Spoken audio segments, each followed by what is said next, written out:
Estão visualizando aí comigo? Sim. Sim? Sim. Então tá bom, vamos lá. Então, ó, continuação do capítulo 4 ainda, tá? A gente vai finalizar ele hoje. Só para eu não esquecer, eu queria lembrar o Breno, tá? Que entrou aí agora, e queria lembrar o Lucas também. Vocês, e o Felipe não está, e o Pedro Henrique também. Vocês três foram os únicos que não fizeram as atividades até agora, tá? Vocês têm até hoje para fazer essa atividade, se eu não estou enganado, até as 8 horas da noite. Beleza? Aviso O que dado. tem que fazer mesmo? Desculpa, não sei o que é. Oi? O que tem que fazer mesmo? As atividades estão lá no Moodle. É só você clicar lá, atividades, tá? Referente ao período que a gente estudou na aula passada e fazer elas. Tá? Eu já tinha dado recado na aula passada, todo mundo fez, ficou faltando vocês três. Vamos lá, então? Então, ó, vamos falar sobre o modelo grego, tá? Novamente, o capítulo 4. E dessa vez o período clássico, que pega do ano 5 até o ano 4 a.C., e depois o helenístico, que já é o final do período grego, né? É a época que a Grécia está sendo comandada pelos macedônios. A gente vai falar um pouquinho sobre Alexandre o Grande, então, nessa aula. Para começar, eu pedi para vocês lerem um pouquinho sobre a política ateniense, né? Que era aquele ideal de democracia que está no livro, né? O que eu queria frisar com vocês? Ela surge nessa faixa de transição, então, entre o período clássico e o período clássico, arcaico, período clássico, e essa democracia, como eu coloco ali, ó, ela surge no final, então, do período 6 ali, né? Na verdade, seria período 4, desculpa, eu coloquei errado ali. E ela vai ser o fundador Clístenes. O que seria a democracia, então, meus caros? A democracia, ela vem de demos, tá? Que demos significa povo, e cracia vem de Kratos, né? De Kratos. Quem joga God of War aí vai se lembrar que o personagem principal chama Kratos. E o que seria isso? Significa poder, ou seja, aquele poder que emana do povo. Vocês lembram que a Grécia ela era comandada por que a gente chama de praticamente uma autocracia, pelos ditadores. Quem que foi o último ditador na Grécia, que eu falei na aula passada? Vocês lembram o nome dele? O último sujeito que eu coloquei lá no último slide. Tá. Frisando para vocês, tá? Ele chamava Iságoras. Ou seja, é ele que estava comandando a Grécia através de uma tirania. E ele tinha apoio popular para isso. Só que quem vai ter apoio popular também vai ser o Clístenes. E com isso ele vai acabar derrubando o Iságoras. E ele vai começar a fazer uma nova forma política, porque até aí a gente não tinha nenhum ideal de democracia e nenhum tipo de sociedade.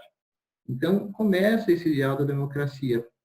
E justamente começa a ser uma inserida o que a gente chama de política. Por que a política tem esse nome? Justamente por conta das polis, né? Polis que a gente tinha dentro das cidades gregas, principalmente em Atenas, é por conta disso que vai se chamar política futuramente.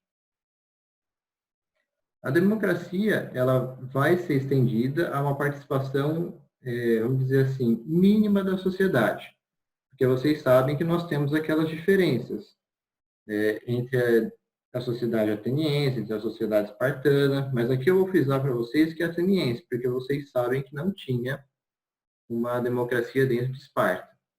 Então, para começar, ó, coloquei ali, democracia é uma participação política direta, né, de todos os cidadãos.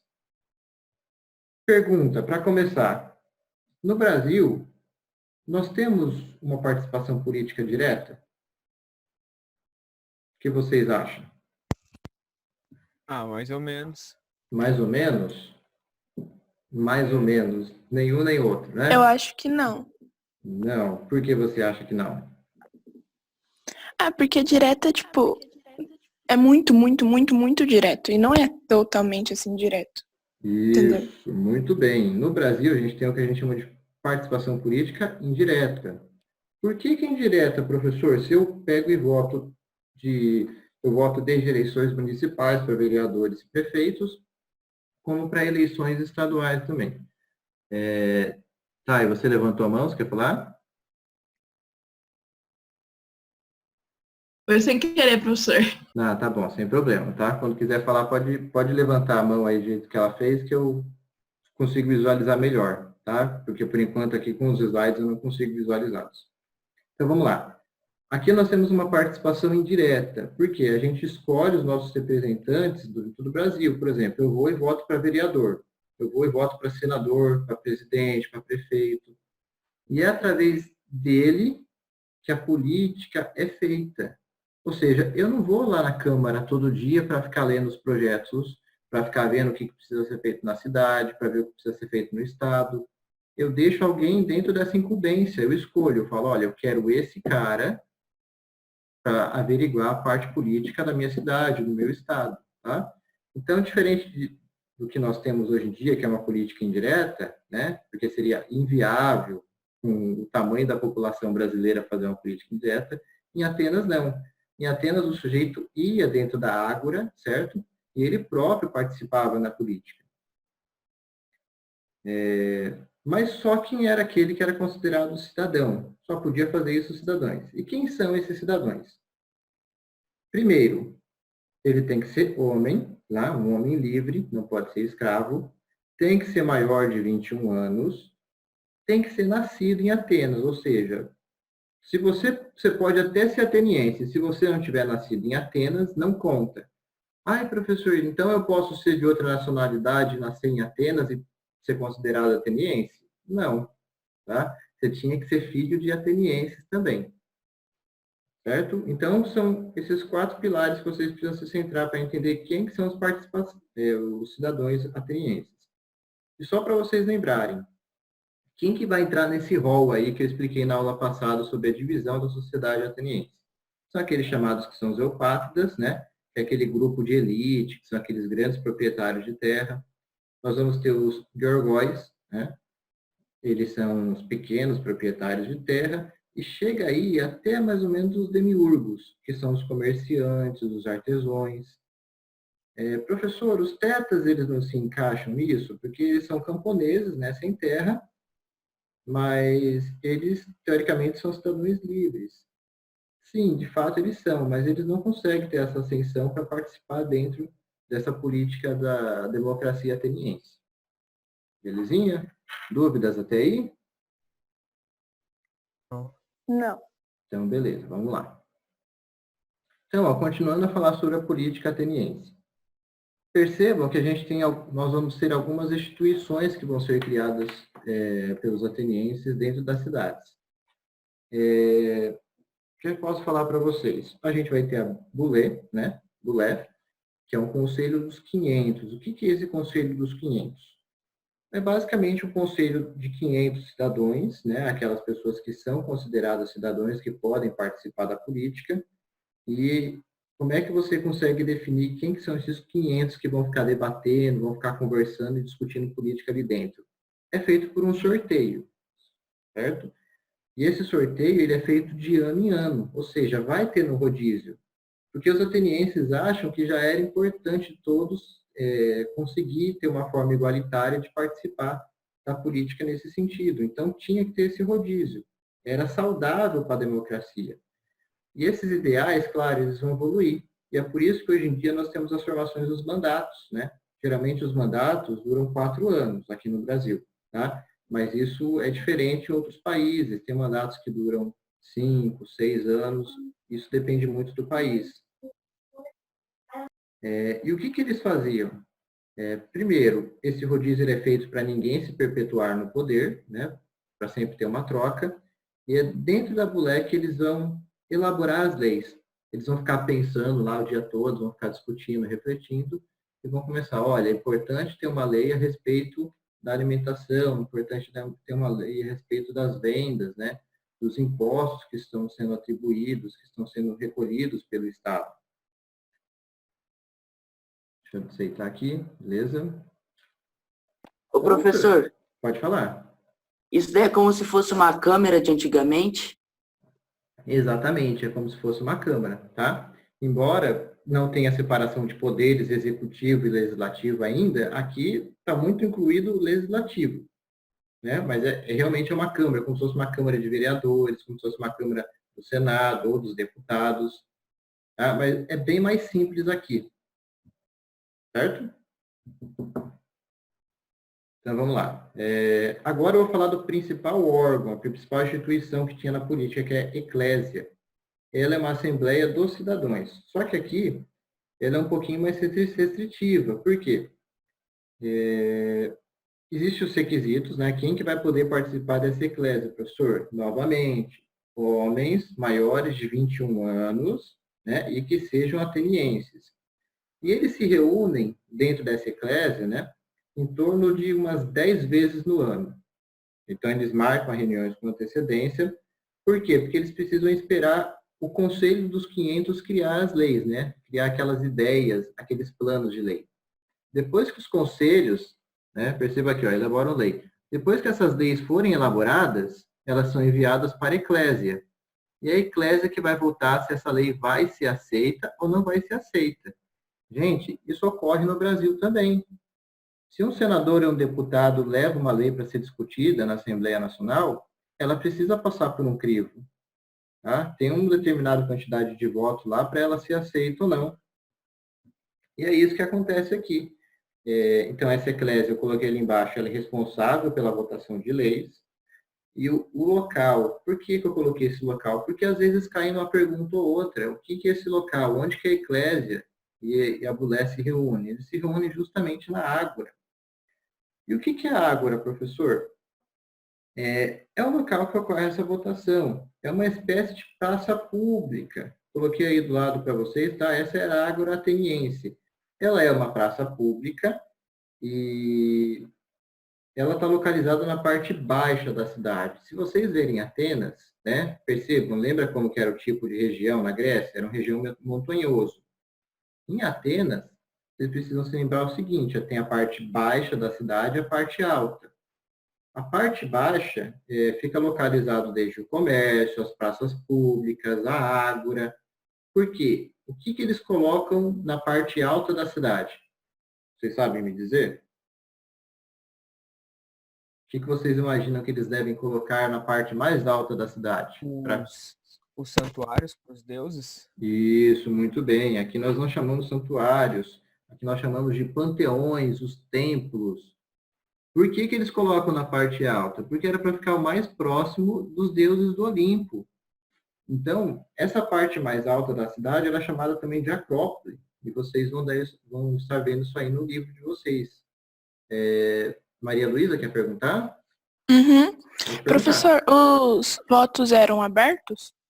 Os votos eram abertos?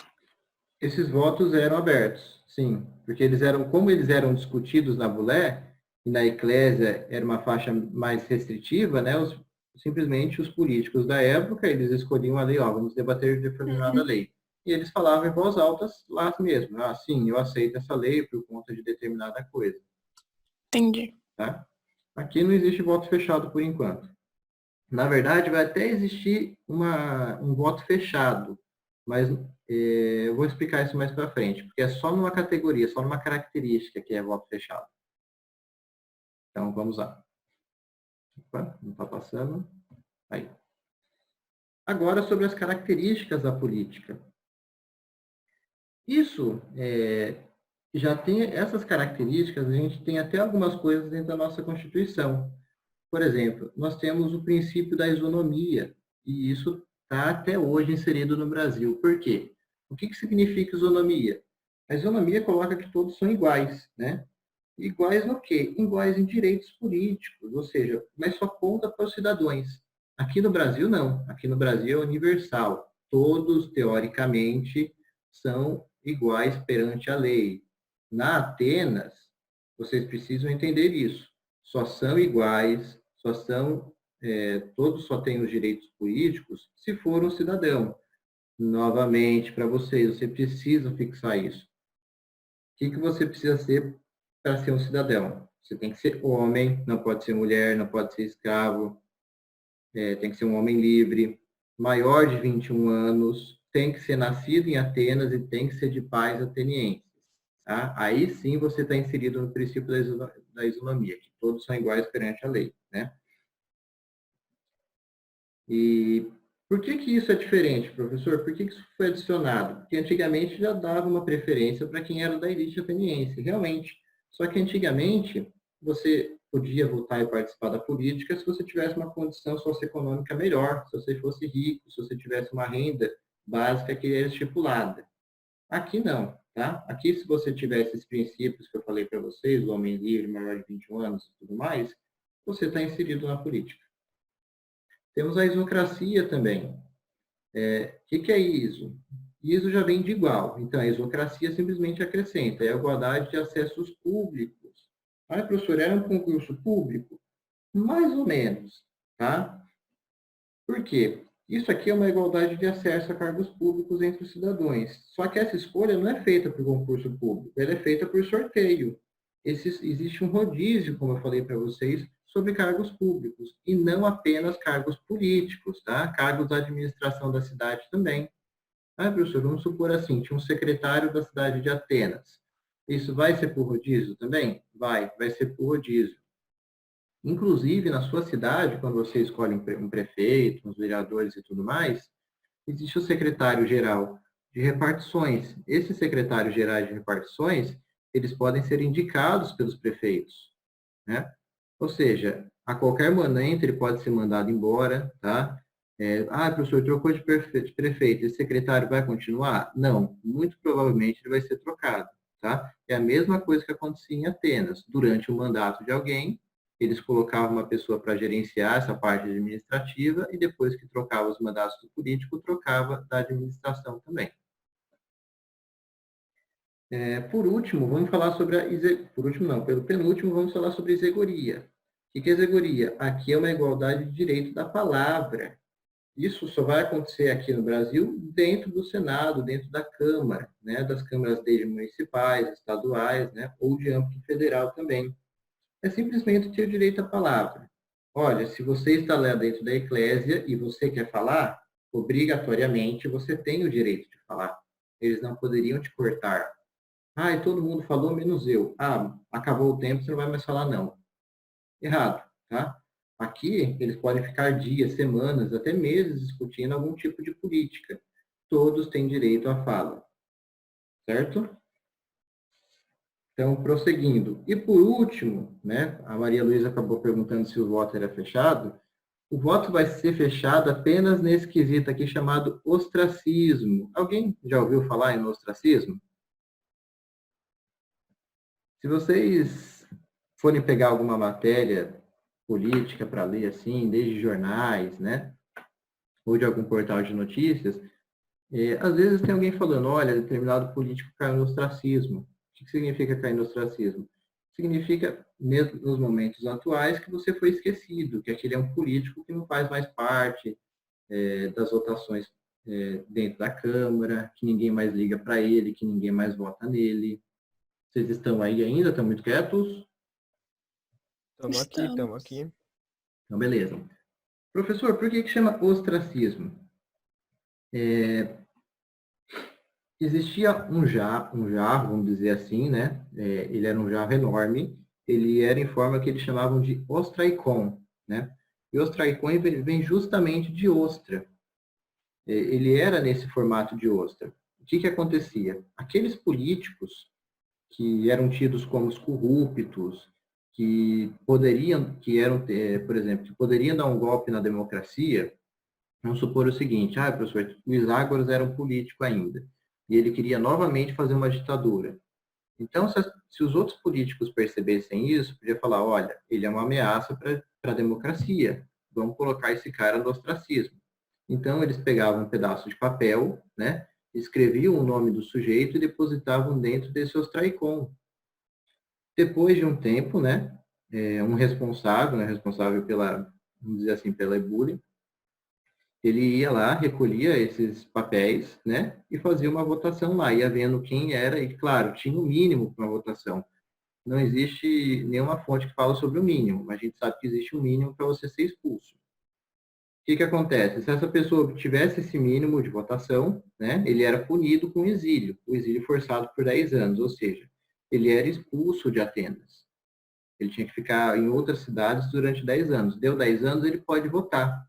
Olha como é interessante a democracia. Mesmo que você seja, vamos dizer, contrário a ela te dá uma punição, mas é uma punição branda, né, porque é por tempo, não é por morte, e você pode retornar depois de 10 anos.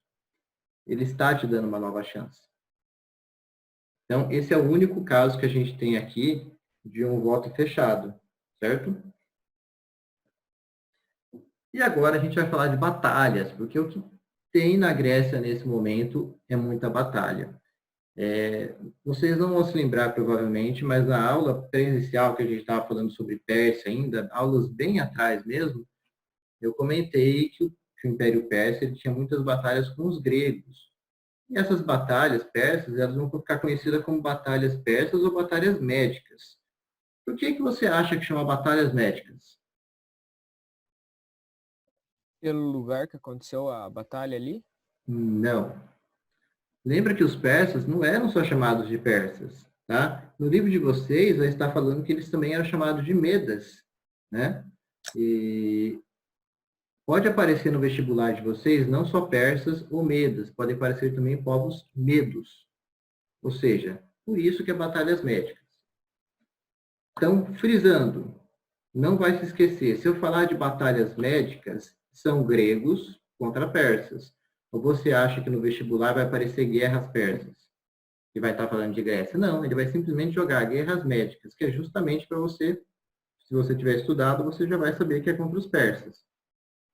O período, então, vai de 492 até 479. Nós vamos ter particularmente duas guerras médicas nesse sentido. A primeira vai ser o Dario I. O Dario I, né, que era o imperador da Pérsia, ele vai invadir a Grécia, conforme vocês estão vendo aqui no mapa. O que ele pensou? Vou invadir ela pelo alto mar. Por quê? Se vocês olharem aqui nesse mapinha da direita, vocês conseguem perceber que tem várias ilhas aqui? Essas ilhas, elas pertenciam antigamente à Grécia. Né? Inclusive essa costa litorânea aqui, que a gente chama de Ásia Menor, que eu falei para a aula de vocês, né? Ainda sobre o período arcaico, essa região aqui da Ásia, chamada de Ásia Menor, ela era dos gregos também. Só que os persas começaram a invadir, começaram a tomar o controle, e depois que eles tomaram o controle dessa região do Mar Egeu, eles resolveram partir para a parte do continente europeu mesmo, né? Para tomar a Grécia de uma vez. E onde que eles resolveram fazer isso? Nessa região aqui, ó, chamada Maratona. Por quê, meus caros?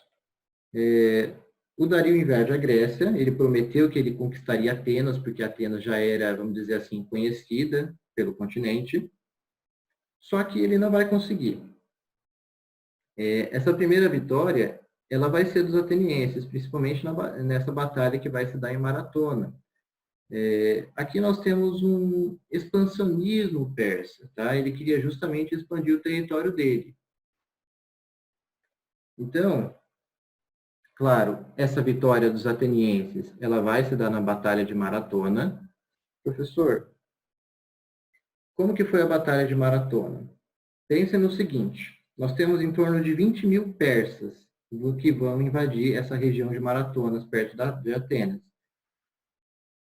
Professor, e do outro lado, se nós temos 26 mil persas, quantos gregos, quantos atenienses nós temos? Nós temos 11 mil atenienses. E claro, mesmo com essa diferença dobrada de homens, a vitória é de Atenas. A gente tem que dar um destaque aqui nesse sentido para os hoplitas. Quem que são os hoplitas? Os hoplitas são aqueles guerreiros gregos, né? Os guerreiros atenienses. Eles utilizavam uma armadura de bronze, né? Porque era um metal um pouco mais leve, e era um metal que eles conseguiam formar nesse período. E eles utilizavam uma lança longa, né? Tinham os escudos mais reforçados. Então, eles faziam essas táticas de falange também, né? Faziam um agrupamento de militares, se fechavam com os escudos, né? E utilizavam as lanças longas para conseguir atingir o seu inimigo. Quando eu cito para vocês a Batalha de 300, né? E eu vou falar isso no próximo slide, naquele filme 300, é importante que eu falo isso para vocês, que é justamente para vocês terem uma noção de como esses povos guerreavam. Então, ó, para finalizar nessa batalha, o Dario, né, que foi quem invadiu, o líder persa que invadiu, ele vai ser detido, né? O general ateniense se chamava Milcíades, não é importante você lembrar esse nome, né? Eu só estou colocando aqui para você ter uma noção. Os atenienses lutaram essa batalha sozinhos? Sim, tá? Embora eles tenham pedido ajuda para os espartanos eles vão se recusar. E vocês sabem que se os persas tivessem conseguido invadir Atenas, eles tinham se espalhado pela Grécia toda, né? Os espartanos se recusaram. Vocês sabem que os espartanos nunca gostaram dos atenienses e tinham medo desse ideal de democracia. Só que os espartanos se recusaram falando que estavam em datas festivas pelos deuses, e para isso eles não podiam abandonar. Depois que os atenienses vencem essa batalha, né, mesmo com a diferença grande de contingente militar, o líder atenienses, que era Milcíades, ele vai designar um soldado chamado Fidípides.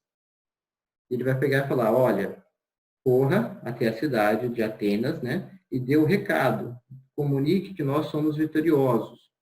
Quem fala isso, meus caros, é Heródoto, né? Heródoto, como eu já falei lá naquele princípio das aulas presenciais ainda, ele é o primeiro historiador que nós temos notícia. Assim como Homero, que era poeta e escrevia sobre história, Heródoto não. Heródoto ele não escrevia poemas, ele escrevia propriamente histórias. Então, ó, tá vendo essa região da maratona? Essa região de Maratona até Atenas, aqui nós vamos ter 42 quilômetros. Dizem que esse Fidípides, ele chegou em Atenas e simplesmente pegou e falou, alegrai-vos, atenienses, nós vencemos, e caiu morto. Pelo menos esse é o relato de Heródoto. Por que vocês acham que hoje em dia uma maratona tem 42 quilômetros? Justamente por conta dessa distância, tá? A distância dessa região de Maratona até a região de Atenas. Então, essa é a primeira batalha de Maratona. Nessa segunda etapa, aqui nós vamos ter... Pode perguntar. Mas lá na Primeira Guerra, não teve nenhuma batalha antes do Império Persa chegar à Maratona? Não, o Império Persa já chegou na Maratona e é aqui que eles vão se enfrentar. Ah, tá. Tá? Perceba que a Maratona ela está localizada ali no litoral, ó, tá? Nesse litoral que a gente chama de península. Aqui tudo é Península Ática. Essa Península Ática, eles vão desembarcar aqui na região litorânea de Maratona. E Atenas pega e desloca o contingente lá para lutar na parte do litoral mesmo. Aqui é uma batalha muito mais terrestre, tá? Porque os persas já tinham chegado no território grego. Certo? Na Segunda Guerra Médica, não vai ser o Dario, tá? O Dario I, ele já faleceu. Ele faleceu, inclusive, no Egito, quando ele foi fazer um maior expansionismo lá para os lados do Egito. Quem vai estar aqui vai ser o Xerxes. E o Xerxes, ele é retratado no filme 300 como... ele é interpretado no filme 300 pelo Rodrigo Santoro, né? Brasileiro mesmo. Xerxes vai tentar fazer o que o pai dele não conseguiu, né? Inclusive vai prometer para os persas que vai conquistar a Grécia, sim. E a Grécia percebe que o Xerxes organizou um poderio militar muito grande. E para isso a Grécia sozinha, Atenas, Esparta, não iriam conseguir se fosse sozinha. Então o que eles vão formar? Eles vão formar o que a gente chama de Confederação de Delos. Professor, isso cai em vestibular? Já vi cair. Tá? Confederação de Delos. O que é a confederação? Que você precisa entender. É uma aliança militar, tá? De cidades e estados gregas contra os persas. Ou seja, Atenas percebe que sozinha não vai dar conta. Esparta percebe que sozinha não vai dar conta. Tebas, né? Creta, todas as cidades perceberam que sozinhas elas seriam dominadas pelos persas e iriam perder suas autonomias. E assim elas resolvem se juntar. Professor, elas se juntam e fazem o quê? Elas vão colaborar entre si com soldados, vão mandar embarcações para lutar nessa guerra, vão mandar armas, vão mandar dinheiro também. Então, ó, aqui os persas não vão invadir pela praia, como foi na primeira batalha médica. eles vão invadir por essa região aqui de cima, ó, tá? Eles vão completar esse continente, passando aqui por cima por terra. Eles vão vir até aqui e vão chegar nessa região. A primeira batalha que nós temos é essa batalha de Termópilas. E aqui que é a batalha de 300. Por quê? A região de Termópilas ela é cercada por montanha, tá? Então, os espaços de acesso dela são bem íngremes. É como se fosse um corredor. Tem muita diferença você ter um exército gigantesco, né? Para enfrentar um exército pequeno, se você está dentro de um corredor? Vocês sabem que dois corpos não podem ocupar o mesmo espaço, né? A física diz isso. Então, aqui, o que os espartanos fizeram, né? Eles saem de Esparta, vão até essa região de Termópilas, justamente para pegar e conseguir deter um pouco esse exército persa. Esse exército persa, para você ter uma noção, ele tinha mandado 200 mil guerreiros. Gente, eu estou com 39 minutos, tá? Eu vou dar um tempo aqui agora, eu vou continuar no próximo vídeo nosso falando sobre os persas que invadiram o norte. Tudo bem? Só vou finalizar a aula aqui e já mando o link para vocês no WhatsApp. Pode ser? Pode. Beleza. Então tá bom. Deixa eu interromper aqui. Estão comigo aí? Estão visualizando? Uhum. Então, paramos aqui em persas invadiram o norte da batalha de Termópilas, né? Então, ó, aqui Pérsia, tá? Ela está invadindo com mais de 200 mil guerreiros. É um número bem superior à primeira invasão. Então, as cidades gregas, elas vão formar aquela confederação de Delos, certo? E a gente vai ter essa primeira batalha de 300 que eu estava falando para vocês, que é feita no formato de corredor. Essa batalha, claro, foram 300 espartanos. Vocês imaginam que essa primeira contingente dos persas, embora tivesse 200 mil, foram enviados apenas 20 mil para essa região. Vocês acham que 300 espartanos vão conseguir vencer 20 mil persas? Não, né? É impossível. Embora eles fossem ótimos guerreiros, não teve como. Quem vai vencer vai ser os persas, e os persas vão continuar avançando, então, nesse sentido. A segunda batalha importante que nós vamos ter vai ser a chamada Batalha de Salamina. Só que essa batalha, ela é naval. Eu já comentei com vocês que Atenas ela vai se tornar uma potência, justamente uma potência naval, por conta do comércio, né, por conta de um barco que era chamado de trireme. Vocês conseguem ver no mapa aqui, essa região aqui da Batalha de Salamina? Então, os persas eles vão invadir tanto pelo norte da Grécia, tá? Fazendo esse percurso aqui, na Batalha de Termópilas, e eles vão invadir pelo mar também. A ideia deles era justamente pegar e cercar os gregos. Só que acontece que os atenienses estavam preparados. Tá?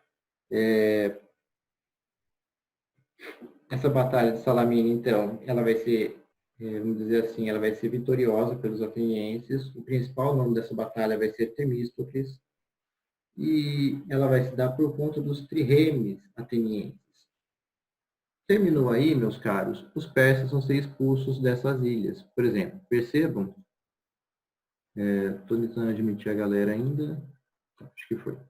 Percebam que nessas próximas ilhas aqui na região que os persas tinham dominado, tanto do Mar Egeu como na região da costa da Ásia Menor, depois que eles perdem a Batalha de Salamina, eles se juntam e se agrupam lá na parte central da cidade deles. Então, eles são expulsos pelos gregos. Só para vocês terem uma noção, esses são os barcos principais, esses são chamados triremes, né, dos atenienses. Como que funcionam esses triremes? Essa primeira imagem aqui mostra como é que eles se chocavam, tá, dentro dos barcos inimigos. Professor, tem poucos soldados aqui em cima, era assim? Não, esse barco era lotado. Se você olhar essa imagem aqui de baixo, ó, perceba que a gente tem uma grande faixa de corredor aqui, a sua parte interna que fica aberta, né, que é para as pessoas entrarem e fazerem o remo. Esse canto do barco, né, essa parte da proa dele, ela é reforçada, é uma madeira muito mais forte. E o que os atenienses faziam? Eles pegavam os metais que eles tinham, principalmente bronze, faziam várias chapas de bronze e colocavam na proa. Por quê? Tá vendo essa galera que está aqui dentro remando? são escravos, tá? Embora não apareça aqui, a maioria era preso aos remos, né? Era acorrentados. Então, se esse barco por acaso afundava, ele afundava junto, tá? A galera presa morria ali embaixo. Nesses cantos aqui, embora essas imagens não mostrem também, geralmente tinha cordas que eram presas, porque os guerreiros ficavam em cima do barco, o barco ele era remado por essa galera que estava em barco, então ele pegava altas velocidades e se chocava com tudo no meio das outras embarcações. E essa galera tinha que ter uma corda para se segurar durante o impacto. Depois que ela se chocava, se ela conseguisse rachar o navio no meio na primeira vez, maravilha, dava ré e partia para o próximo. Se não conseguisse, se entrasse pouco, esses guerreiros que estavam aqui em cima corriam, pulavam na embarcação inimiga e começavam a brigar dentro da embarcação inimiga. Tá? Era uma guerra mesmo, gente. Os caras não tinham medo, partia para cima de forma bem violenta, de forma bem extremada mesmo. Qual que vão ser as consequências, então, dessas batalhas médicas? Primeiro, a Grécia ela vai perder a autonomia, tá? A Grécia ela vai continuar mantendo as autonomias, né? Tá ali, a autonomia das cidades gregas elas vão ser mantidas, já que os persas não vão conseguir fazer essa dominação que eles queriam dentro da Grécia. Em contrapartida, vai ter a decadência do Império Persa. Eles nunca mais vão ser o mesmo, eles vão perder, inclusive, territórios lá dentro da Ásia. E vão deixar de ser grandes, como foram na época de Círio e de Dario. Né? Tudo isso no período de Xerxes ainda. Eles vão fazer um tratado também com a Grécia, né, que vai chamar Tratado de Susa, que foi em 1448 a.C.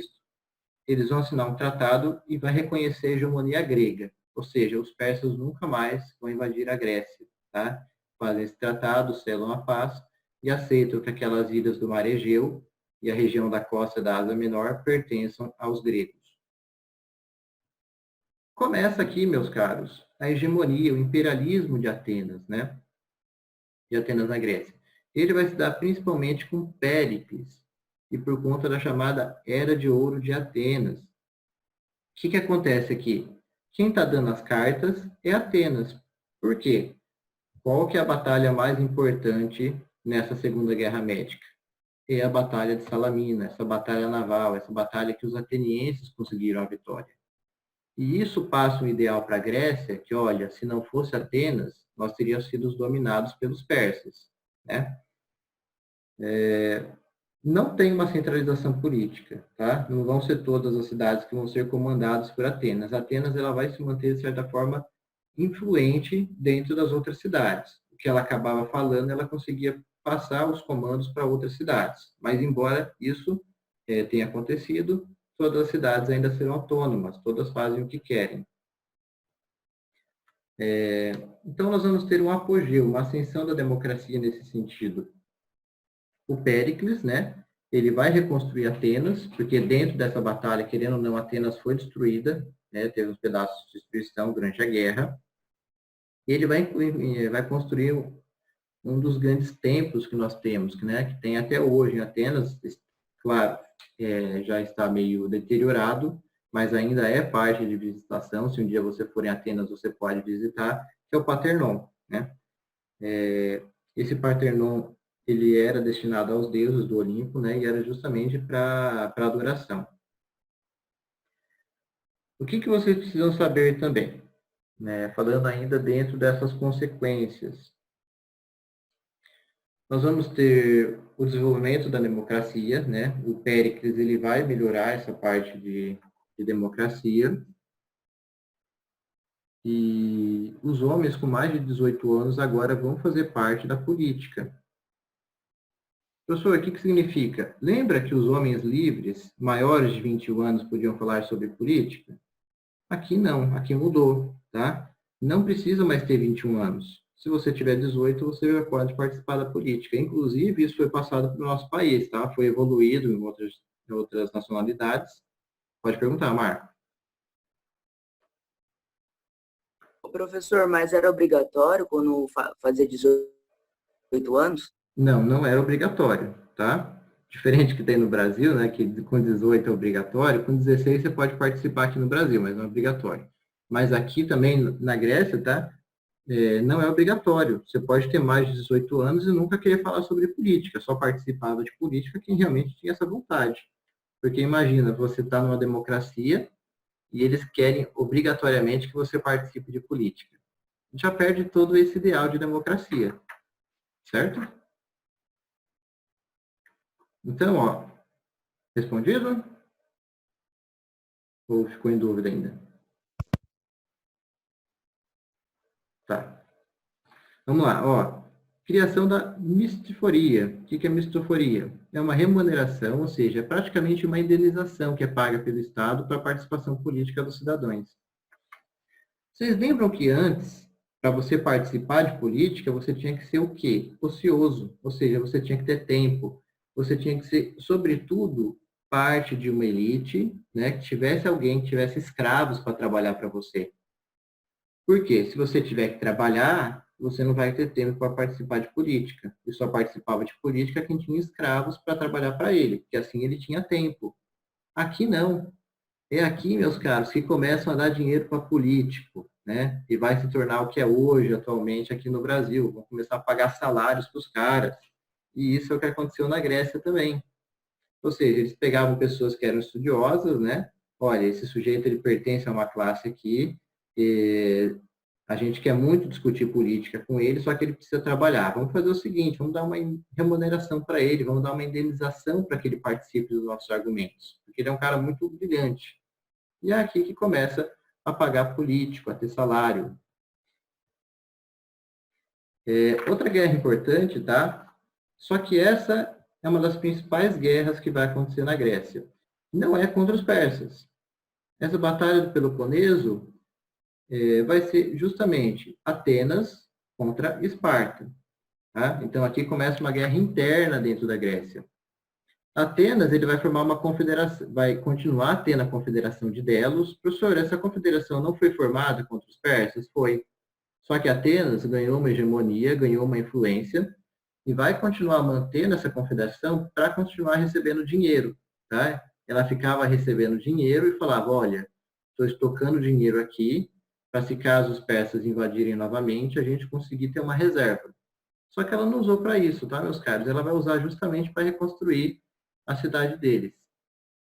Esparta estava cansada dessa soberania de Atenas, né, dessa hegemonia, e ela vai fazer o quê? Olha, estou contra Atenas, vou formar meu grupinho. E como é que vai ficar chamado esse grupo? Vai chamar de Liga do Peloponeso, tá? Se vocês não estiverem esquecidos, a região do Peloponeso é aquela região de Esparta, tá? Essa aqui é a região do Peloponeso. Então, vai ser o quê? Uma disputa pela hegemonia da Grécia. Ou seja, quem que vai mandar na parada dentro da Grécia? Vai ser Atenas ou vai ser Esparta? Então, ó, vamos ter uma disputa pela essa hegemonia. Qual que vão ser as consequências disso? Quem vai sair vitorioso? Aqui sai vitorioso Esparta, tá, meus caros? A principal batalha que vai definir isso vai ser a Batalha de Egospótamo, tá, em 1404 a.C. E isso aqui vai começar, então, o período de hegemonia de Esparta. Esparta vai mandar praticamente na Grécia toda. Aí, professor, as cidades continuam sendo autônomas? Continuam, tá? Mas quem tem uma influência maior e consegue obter impostos de outras cidades vai ser Esparta. Só que Tebas, tá? Tebas não está no mapinha aqui, mas eu mostro para você, ó. Aqui onde eu estou apontando é mais ou menos onde ficava Tebas. Perceba que ele está pertinho de Atenas, tá? E um pouco mais distante de Esparta. Então, aqui nessa parte, ó, embora Tebas tenha participado junto, né, da Liga do Peloponeso, né, junto de Esparta contra Atenas, Tebas vai se rebelar contra a tirania que está sendo feita por Esparta. E vão entrar em conflito.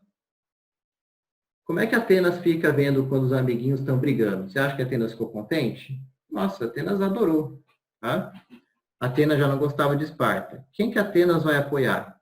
Atenas manda contingente, manda dinheiro, manda soldados para apoiar Tebas, porque Tebas está ali do ladinho dela. Tebas consegue a vitória, certo? Tebas vai conseguir a vitória, uma das principais batalhas é a Batalha de Leuctra. E vai começar, então, uma hegemonia dentro da Grécia, uma hegemonia tebana. Então, o que vocês precisam lembrar aqui? nós vamos ter 3 hegemonias dentro da Grécia, num pequeno espaço de tempo. Primeiro, com Atenas, por conta da expulsão dos persas. Depois vai ter a Guerra do Peloponeso. Esparta vence Atenas e começa a dominar influentemente a Grécia. E depois Tebas fica cansada dessa tirania de Esparta e começa uma guerra com Esparta, tá? É apoiada por Atenas e toma o domínio da Grécia. Você percebe que se você fica brigando toda vez dentro do seu continente, isso vai causar um enfraquecimento? Por quê, meus caros? Enquanto as outras sociedades estão evoluindo, participando conjuntamente, a Grécia está uma zona, está um caos.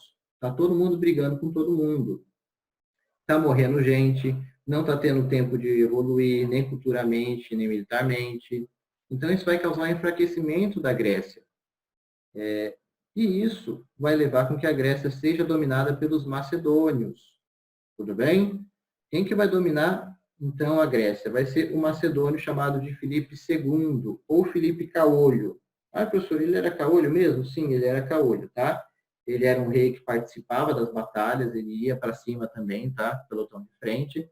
E numa dessas batalhas ele perdeu um olho. Como que ele é conhecido? Ele é conhecido mais como o pai de Alexandre o Grande. Bom, ele vai conquistar a Grécia numa batalha que vocês também não precisam lembrar o nome, mas eu falo aqui para vocês, que é a Batalha de Queroneia. E aqui vai deixar de ter o ambiente que a gente chama de cidades-estados. Nós não vamos mais ter as cidades-estados dentro da Grécia. Por quê? Porque as cidades não têm mais autonomia.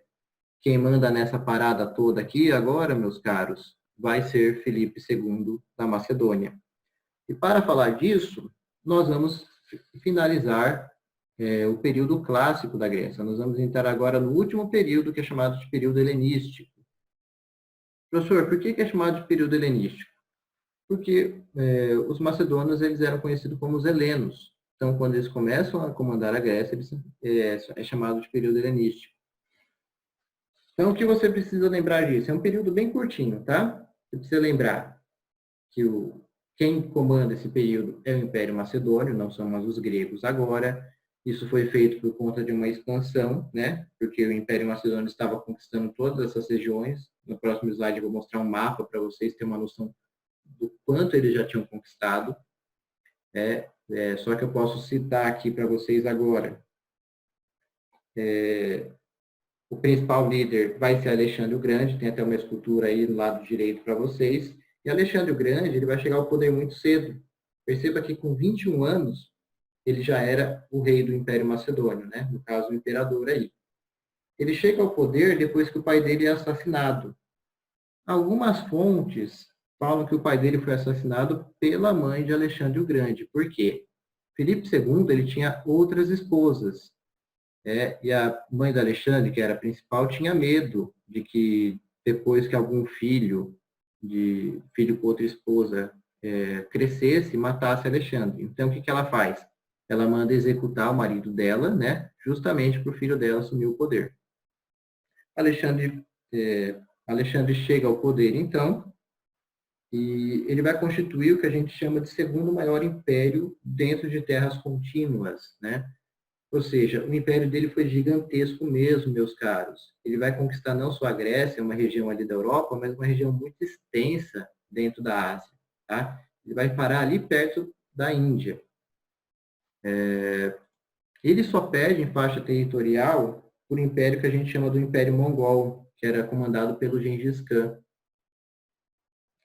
O que ele conquistou? Ele vai conquistar a Grécia, a Pérsia, essa região da Ásia Menor, a Fenícia, lembra que a gente falou da Fenícia, lá na região perto da Mesopotâmia? Vai conquistar o Egito, vai conquistar a Mesopotâmia, a região da Palestina, que hoje em dia é Israel, Síria e até um pedacinho da Índia, tá? Então, é muita coisa que os caras conseguiram dominar. Qual que era a intenção de Alexandre o Grande aqui? Ele queria fazer uma expansão, tá? Essa sempre foi a ideia dele, fazer uma expansão. E por que ele vai conseguir isso? Porque ele tinha um formidável exército, né? O exército dele era muito bem preparado militarmente, ele era numeroso, tá? Ele contava com uma figura que era chamada os falanges. Os falanges são, de fato, uma cópia dos gregos, só que aprimorada. Por quê? porque eles já carregam um metal mais pesado, tá? Eles já conseguiam mexer com prata. E eles carregam uma lança, né, cópia dos hoplitas, que era uma lança, para vocês terem uma noção, mais de 5 metros. Você imagina segurar uma lança de 5 metros? O cara precisava ser muito forte, a lança tinha que ser resistente, tudo bem? E com 5 metros, cara, era muito difícil você se aproximar desses negros. Porque os caras se fechavam, tinham escudos pesados que eram defendidos, eles defendiam o companheiro ao lado, e com uma lança de 5 metros, cara, com um monte de lança de 5 metros, você não chega perto desse exército. Quando os caras passam por cima, é como se fosse um rolo compressor mesmo. Ninguém consegue deter. Eles vão expandir o comércio também em algumas regiões conquistadas. Por quê? Alexandre o Grande, no próximo, eu vou falar sobre a cultura helenística ali embaixo, mas sempre foi a ideia de Alexandre o Grande expandir essas regiões conquistadas e não dominá-las, né? Ele fazia uma miscigenação, ele fazia uma proximidade com essas culturas. Então, até aqui embaixo eu coloquei para vocês, ó, ele vai preservar a paz nas regiões conquistadas, certo? Por quê? Ele pacifica essas áreas e dá liberdade para os costumes. Ele não obrigava que as pessoas fizessem o que ele falava. Olha, eu sou de uma cultura que acredita em determinado Deus, né? Acredita em determinado Deus, mas eu não vou obrigar que você acredite nos meus deuses, né? Eu tenho o costume de comer determinado tipo de comida, eu não vou obrigar você a comer o tipo de comida que eu gosto. Com Alexandre era assim, ele era um cara muito tranquilo nesse sentido.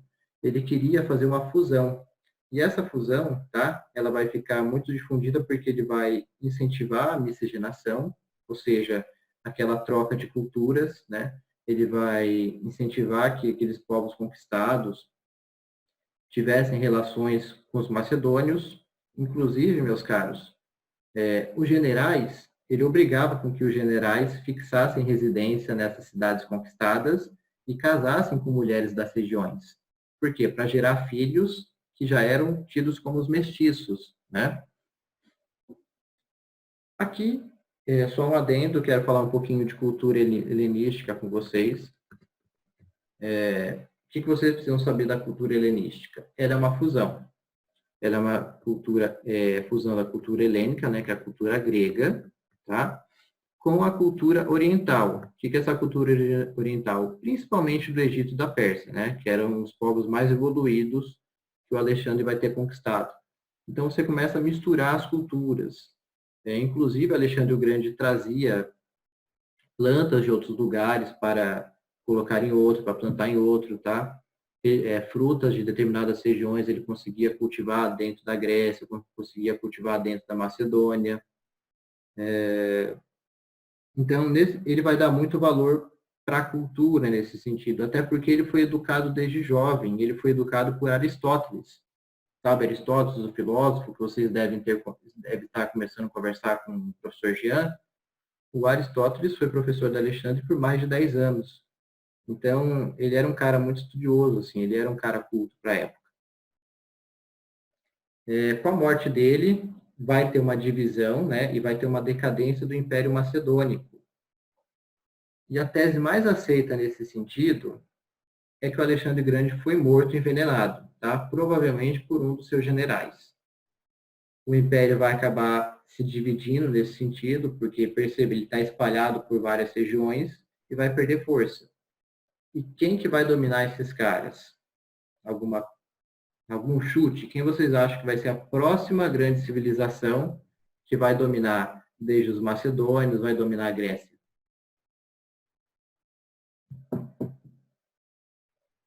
Vamos? Falem comigo. Lucas, está por aí? Gente, vocês estão aí ainda? Ô, professor, tô sim, tô sim. Sim. Então, diga para mim, quem que vai ser o povo que vai dominar os macedônios, os gregos? Professor, estou pesquisando aqui na internet.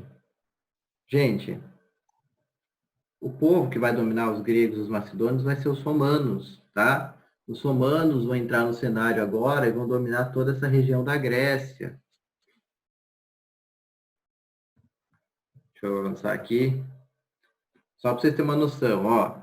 Esse aqui é o Império Macedônico, tá? Perceba como ele é abrangente. Ele começou ali na Macedônia, tá? Aqui embaixo dela é a Grécia, embora não tenha o nome, tá? Essa aqui é a região da Grécia. Eles dominaram aqui, dominaram a Ásia Menor inteira, dominaram a Fenícia, a Síria, o Egito, tá? E foram expandindo, região da Mesopotâmia, pegaram a Pérsia numa boa parte dela, e só foram ser freados ali na região da Índia, tá? Que na região da Índia, mas percebam, é muito distante, cara. Os caras conseguiram dominar uma boa parcela territorial continental. Esse acho que é o último slide, tá? Só para falar sobre a difusão cultural. Dentro dessa difusão cultural, o que eu queria lembrar vocês? Vai ter a fundação da cidade de Alexandria, no Egito, tá? Então, quando Alexandre o Grande ele domina o Egito, ele fixa uma cidade ali naquela região que é chamada de Alexandria, justamente por conta dele. E essa cidade ela vai se tornar a maior cidade do Império Macedônico. Por quê? Porque ela ficou muito famosa por conta do comércio, né? E também pela cultura. O que ele colocou dentro dessa cidade? Ele colocou, só para você ter uma noção antes de falar isso, eu quero falar da Biblioteca Real da Alexandria, mas eu quero falar primeiro. A Alexandria teve cerca de 1 milhão de habitantes. Então, de fato, ela é uma das principais cidades da antiguidade, tá? Era muito difícil ter uma cidade com mais de 1 milhão de habitantes, e ela chegou próxima disso. Por quê? E a gente de todo canto para morar em Alexandria. Ia desde árabes, indianos, africanos, gregos, hebreus, persas, entre outros tipos de nacionalidade. Todos queriam morar em Alexandria. O Alexandre ele cria a Biblioteca Real, né, da cidade, e isso se vale como um grande centro de pesquisa. Tinha conhecimento de todo tipo de estudo ali, né, do Império. Então as pessoas escreviam, perceba aí pela imagem, tá? Isso é uma pintura, né? Embora não seja daquela época ainda, é uma pintura que retrata. Ela retrata que não existem livros aqui. Aqui nós temos muita presença dos pergaminhos. E para finalizar a aula, eu queria só citar também o principal historiador contemporâneo, né? Que é o Eric Hobsbawm. Hobsbawm ele faleceu em 2012, ele faleceu quando eu estava na graduação ainda, mas ele é, sem dúvida, o principal historiador contemporâneo.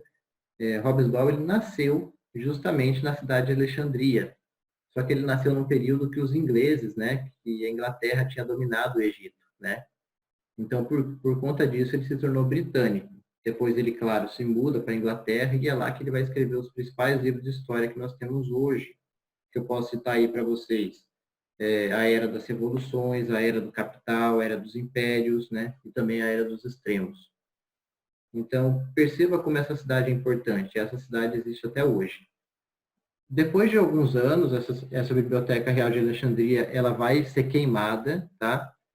Dizem muito que, inclusive, que foi um imperador romano que colocou fogo nela, né? Um imperador que não tinha o objetivo de disseminar a cultura, mas não tem fontes confiáveis para afirmar isso para vocês.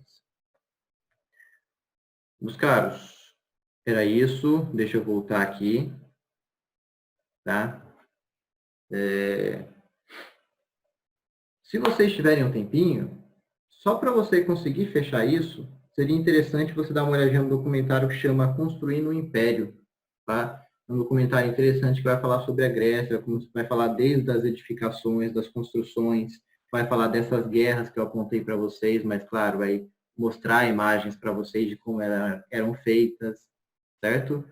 Marco, você por acaso colocou a mãozinha aí, eu não tinha visto?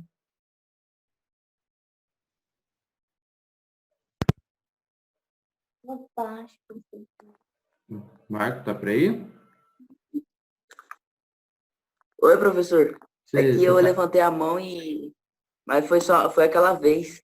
Ah, foi aquela vez? Ah, tá. Aqui tá aqui ainda mais tranquilo, sem problema. Gente, alguma dúvida? Vocês querem perguntar?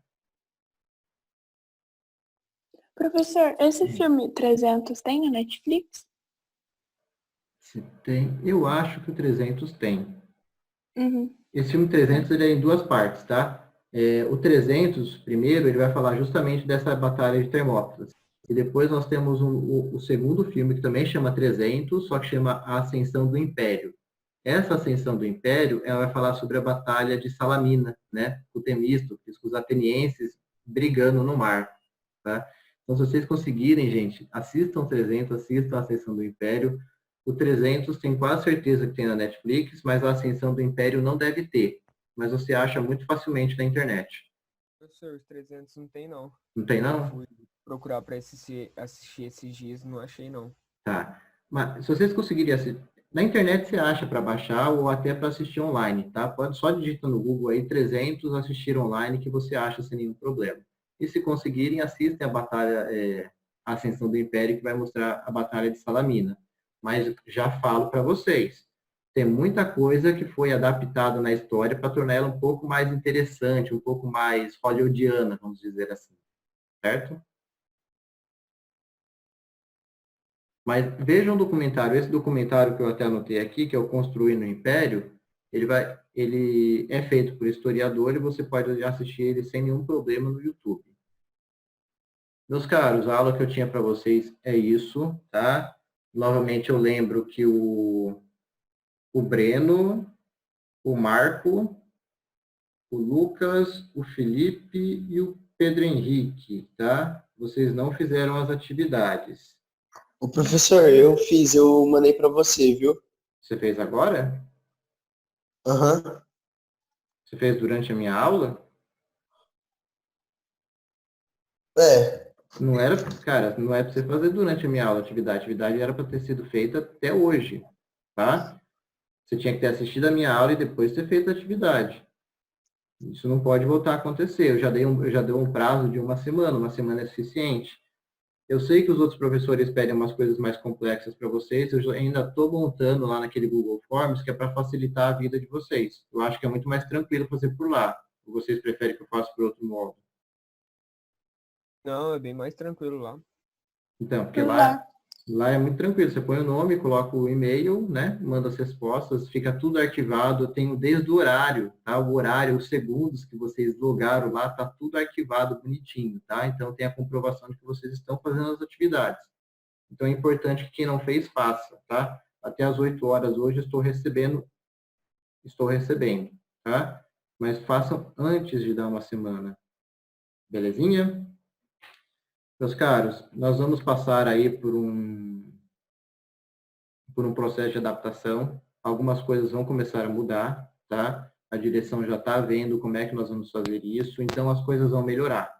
Não vai ficar sempre assim, não, tá? Eu acredito, inclusive, que a gente vai migrar para uma outra plataforma, não tenho certeza ainda, mas pelo menos vai parar essa coisa de cortar a aula, tá? Então, por enquanto, aguardem, tá? Está sendo difícil para os nossos professores ainda. Vou terminar de compilar essa aula e vou jogá-la no sistema para quem quiser assistir novamente. Vou jogar os slides lá no sistema e vou lançar as atividades também para vocês fazerem, tá? Tudo bem?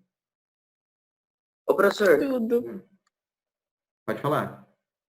peraí, eu tenho uma dúvida da guerra de Espartas e Tebas. Sim, pode falar. Pode tirar? Essa guerra é como se fosse a guerra da Síria? Não. Não? Não, ela foi bem menor, né? E perceba que aqui o pessoal já está muito cansado de guerra dentro da Grécia, né? O pessoal já está acabado. É uma das últimas guerras que nós temos, né? Que essa batalha, a Batalha do Peloponeso, na verdade, ela é a continuação da Batalha de Peloponeso, porque a primeira parte é entre os atenienses e espartanos. Quando termina, Esparta começa a mandar em tudo na Grécia e chega uma hora que o pessoal se cansa de Esparta. Aí os tebanos se juntam com os atenienses para derrotar Esparta, tá? Então, ela é uma batalha menor, porque o pessoal já está desgastado, e acontece um pequeno continente também, um pequeno território dentro da Grécia.